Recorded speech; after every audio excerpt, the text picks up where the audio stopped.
ধূম্র সেবন। কথায় কথায় জানালেন দামি সিগারেট ছাড়া অন্য কোনো সিগারেট তিনি খেতেই পারেন না। দাম কত এটা সিগারেট? 16 টাকা। ডেইলি কয়টা লাগে আপনার সিগারেট? 10টা। আলাপচারিতার মাঝেই কিছুক্ষণ পর পর নূর আলমকে স্মার্টফোন চাপতেও দেখা গেল। একটু লক্ষ্য করতেই বোঝা গেল ফেসবুক ব্যবহার করেন তিনি। খাওয়া-দাওয়ার ব্যবস্থা আছে না? বাচ্চা নিয়ে নূর আলম কি আসলে ভিক্ষুক কিনা সে সম্পর্কে সন্দেহ থেকেই যায়। প্রমাণ পেতে তাই পাঠাও চালকের ছদ্মবেশে ভিক্ষুক নূর আলমের সঙ্গে গড়ে তোলা হলো সখ্যতা। আমাকে পরিস্থিতি লাগারই কথা, স্বাভাবিক, কারণ আমি হইছি অলরাউন্ডার। কথোপকথনের এক পর্যায়ে নূর আলমকে সে হচ্ছে অলরাউন্ডার। সময় দর্শক দেখেন কি অবস্থা, সুন্নতি পোশাক, মাথার চুলটাও সুন্নতি মতোই সে মাথার চুলটা রেখেছে। এরপরে মুছটা একদম চাচা, অর্থাৎ কেউ বলবে না যে এটা যে হুজুরের লেবাসদারি একটা ভণ্ড শয়তান। যে কেউ দেখলেই মনে করবে যে একজন খাঁটি হুজুর, হয় একজন আলেম না হয় একজন কোরআনের হাফেজ। তার চলাফেরা, তার ড্রেস সব কিছু কিন্তু একদম হুবহু হুজুরদের পোশাকের মতো, হুজুরদের ড্রেসের মতো। চলেন সামনে যাই। আবার নাম কি দেখছেন? নূর আলম, জগতের আলু, অর্থাৎ আলুর ভিতরেই অন্ধকার। চলেন সামনে যাই। মোটরসাইকেল ভাড়া নেওয়ার প্রস্তাব দেওয়া হলো, চোখ গিললেন নূর। মোটরসাইকেল ভাড়া চালাইতে পাঠার দৌড় অনেক লম্বা, যেমন 300-350 টাকা গাড়ি ভাড়া দিয়ে বইয়ে থাকি, এরকম সময় পরের দিন টিম আন্ডার কাভারের ছদ্মবেশী সদস্যের মোটরসাইকেলে চেপে ভিক্ষা করতে যাবেন এমন আশ্বাস দিলেন তিনি। আপনি আমাকে এখন ফোন দিয়ে রাখেন। পরের দিন ফোনে দেওয়া নির্দেশিত স্থানেই পাওয়া গেল নূর আলমকে। কথা মতো টিম আন্ডার কাভারের ছদ্মবেশী চালকের মোটরসাইকেলে চেপে বসলেন তিনি। জানালেন কাফরুলে যেতে হবে।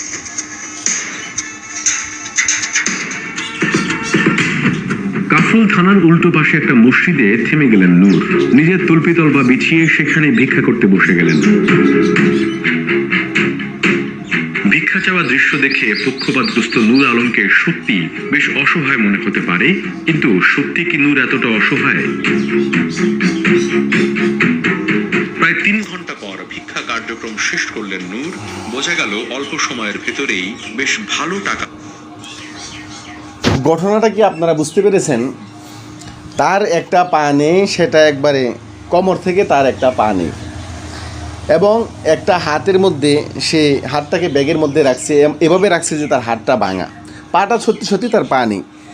তো এটাকেই সে মূলত পুঁজি করে এবং ধর্মীয় লেবাস ধারণ করে চরমুনাই পীরের যেই ট্রেডমার্ক পাগড়ি, সেটাকে পুঁজি করে একবারে পরিপূর্ণ একজন খাঁটি মুমিন বান্দা সে সেজে মসজিদের সামনে ভিক্ষাবৃত্তি করে।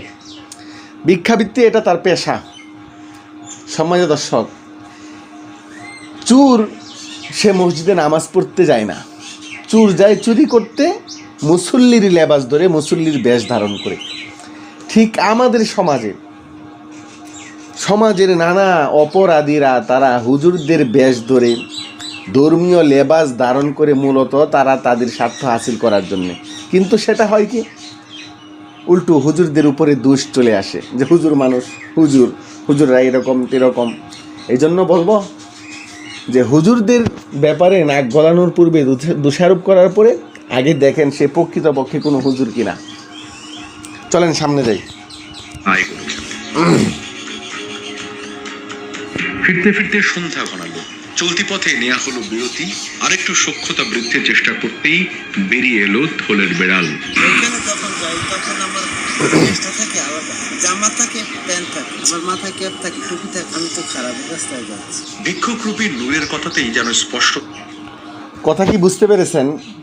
যখন মসজিদে যায় তখন তার এক ধরনের পোশাক, আর এখন তো সে খারাপ রাস্তায় যাচ্ছে, অর্থাৎ অনৈতিক কাজে যাচ্ছে, হোটেলে যাচ্ছে তার শারীরিক চাহিদা পূরণ করার জন্য। চিন্তা করেন তো, সে বুক ফুলিয়েই বলতেছে আমি যখন মসজিদে যাই তখন আমার একরকম জামা কাপড় থাকে, আর যখন আমি ওই সমস্ত খারাপ জায়গায় যাই, খারাপ রাস্তায় যাই, তখন আমার ড্রেস থাকে অন্যরকম। তো চলেন সামনে যাই।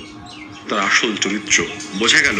ভিক্ষার টাকার একটা বড় অংশ তিনি ব্যয় করেন অনৈতিক কর্মকাণ্ডে। হোটেলে আছে 2500 টাকা নেয় আমার কাছে, আবার তাকে আলাদাভাবে বকশিশ দিতে। হোটেলে যাই, 2500 টাকা নেই তার কাছ থেকে, আবার আলাদাভাবে তাকে কিছু বকশিশও দিতে হয়। চিন্তা করেন একজন হুজুরের লেবাসদারি একটা ভণ্ড, একটা ভিক্ষুক, সে কি পরিমাণ টাকা ইনকাম করলে, কি পরিমাণ টাকা আর্ন করলে সে প্রতিদিন হোটেলে যেতে পারে, হোটেলে গিয়ে সেখানে 2500-3000 টাকা খরচ করতে পারে। প্রতিদিন না হোক, সপ্তাহে অন্তত 2-1 দিন তো যাই। আল্লাহ হেফাজত করুক। চলুন সামনে যাই। অনুসন্ধানের প্রয়োজনে নূর সম্পর্কে আরো তথ্য জানা প্রয়োজন। ভিক্ষা দেওয়ার পূর্বে আমাদেরকে সতর্ক হওয়া উচিত, আমি কাকে ভিক্ষা দিচ্ছি। সেই ভিক্ষার টাকাটা নিয়ে এখন ভিক্ষাবৃত্তিটা এটা ব্যবসা হয়ে গেছে। ভিক্ষাবৃত্তিটা এখন ব্যবসার রূপ ধারণ করছে। কথিত ভিক্ষুক নূর সম্পর্কে কি বলছেন তার সাবেক বাড়িওয়ালা? আর মাসে নিজেরই খরচ আছে, মাসে মনে 50,000। আচ্ছা। সেকেন্ড কার্ডের 2 প্যাকেট। আবার খাওয়া যাবে না। 17টা ট্যাবলেট খাইছি না। খাইতে তো জিনিসের দরকার। ফুয়েল মানে কি? যেটার কোথায় খাইবে? তার মানে নূর শুধু বিলাসী জীবনযাপনই করতেন না, ভিক্ষার টাকা দিয়ে করতেন ইয়াবা সেবন। নূরের কথা নিশ্চয়ই আপনাদের মনে আছে। তার লাইফস্টাইলটা অনেকটা ইন্টারেস্টিং।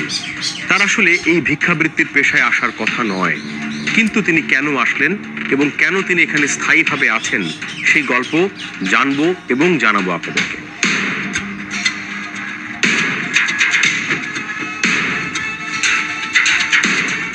রাজধানীর আদাবরের বাইতুল আমান এলাকা। তথ্য বলছে এই এলাকার একটি বাসায় ভাড়া থাকেন ভণ্ড ভিক্ষুক নূর। অনুসন্ধানী তথ্যের ভিত্তিতে ঘরের ভেতরেই পাওয়া গেল নূরকে। প্রথমেই জানতে চাওয়া হলো কোন কারণে তিনি ভিক্ষাবৃত্তিতে জড়ালেন। কারো কাছে কৈফিয়ত করব না। কারো কাছে কৈফিয়ত দিতে বাধ্য নয় নূর, কিন্তু ভিক্ষার টাকায় একজন ভিক্ষুকের দেমাগ দেখছেন?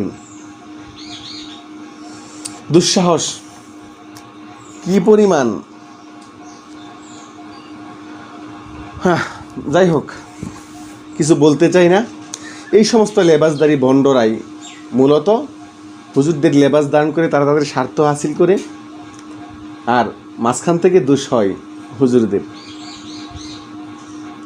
সবাইকে সতর্ক থাকার আহ্বান জানাচ্ছি। ভিক্ষা দেওয়ার পূর্বে অবশ্যই দেখব সে আসলেই অসহায় কিনা, কারণ এখন আমাদের চতুর্পাশে নামে বেনামে অনেক ভিক্ষুক তারা ছড়িয়ে ছিটিয়ে আছে। আমি নিজেও অনেক ভিক্ষুক দেখেছি, তারা শহরের এরকম গ্যারাজের মধ্যে গাঁজা সেবন করে বিভিন্ন ধরনের নেশায় তারা আসক্ত। আল্লাহ তাআলা আমাদেরকে হেফাজত করুন এবং এই সমস্ত লোকদের থেকে আমাদেরকে সতর্ক থাকার তৌফিক দান করুন। সকলের শারীরিক সুস্থতা এবং দীর্ঘায়ু কামনা করছি। আসসালামু আলাইকুম ওয়া রাহমাতুল্লাহি ওয়া বারাকাতুহু।